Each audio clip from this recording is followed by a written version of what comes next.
আসসালামু আলাইকুম এভরিওয়ান, সবাই কেমন আছেন? আশা করি ভালো আছেন, আমিও ভালো আছি। আবারও নতুন আর একটা ভিডিও নিয়ে আসলাম। আজকের ভিডিওটা আশা করি সবাই ভিডিও দেখে বুঝলেন কি ভিডিও নিয়ে আসলাম। এতদিন আমরা যত শুনলাম, ভিডিওতে দেখলাম, টিভিতে দেখলাম, আজ বাস্তবে দেখলাম কলকাতা হাওড়া ব্রিজ। মানে এতটা সুন্দর যা কল্পনা করা যায় না। মানে কিভাবে করছে ব্রিজটা, মানে এতটা ঝুলন্ত ব্রিজের মতন পুরা, অনেক সুন্দর ব্রিজটা।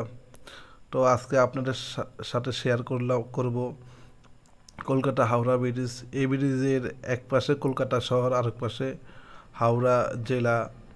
তো আজকে পুরা ব্রিজটা আপনাদের দেখাবো, ব্রিজটা কীরকম সুন্দর।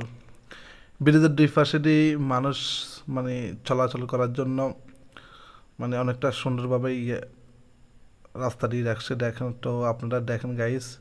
এই আমরা এখন ব্রিজের ভিতরে ঢুকে গেলাম। এই অনেক সুন্দর দেখেন, প্রত্যেকটা ব্রিজের নকশাগুলো অনেকটা সুন্দর। ক্যামেরাটা কীরকম দেখা যায় জানি না, কিন্তু বাস্তবে যখন আমি দেখলাম অনেক সুন্দর লাগতেছে। এতটা সুন্দর দেখেন চারপাশে। দেখেন ব্রিজের এই পাশে দিয়ে মানুষ আর মানুষ, ওই পাশেও মানুষ। আসলে একটা বাণিজ্যিক শহরের মতো শহরে, কলকাতা শহর পশ্চিমবাংলার জন্য একটা বাণিজ্যিক শহর। তো গাইস, আপনারা সবাই দেখেন, এতটা সুন্দর লাগতেছে। আর এই শহরের বাসগুলো অন্যরকম, বাসগুলো অনেকটা সুন্দর, ছোট ছোট মিনি বাস। আর ট্যাক্সিগুলো তো আপনারা সবাই দেখেন, কলকাতার ট্যাক্সিগুলো কীরকম, অনেকটা সুন্দর লাগতেছে, তাই না গাইস? আমরা সামনে দিয়ে পুলিশের গাড়ি যাইতেছে, ইন্ডিয়ান পুলিশের গাড়িগুলা। এই ব্রিজটা অনেক বড়। ওই ব্রিজের ওই পারে আমরা ওই কলকাতা শহর দেখা যাইতেছে, ওখান থেকে কলকাতা শহর শুরু। এখন আমরা কলকাতা শহরের দিকে যাইতেছি। তো আপনারা দেখতে থাকেন গাইস,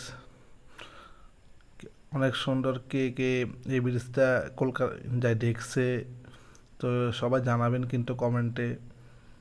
আর আমার ফেসটায় যারা এখনও লাইক দেন না, সবাই লাইক দিয়ে পাশে থাকবেন।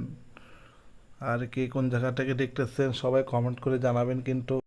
আর একটা কথা কি গাইস, এখানে যারা নতুন আসবেন, বিশেষ করে বাংলাদেশি ট্যুরিস্ট যারা, তারা আসলে, এখানে আসলে ট্যাক্সি দাম দস্তুর করে তারপরে উঠবেন, না হলে অনেক হয়রানি করে।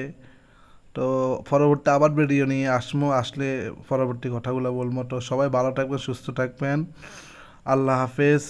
আর যারা আমার ফেসটা এখনও লাইক দেন নাই, লাইক দিয়ে পাশে থাকবেন।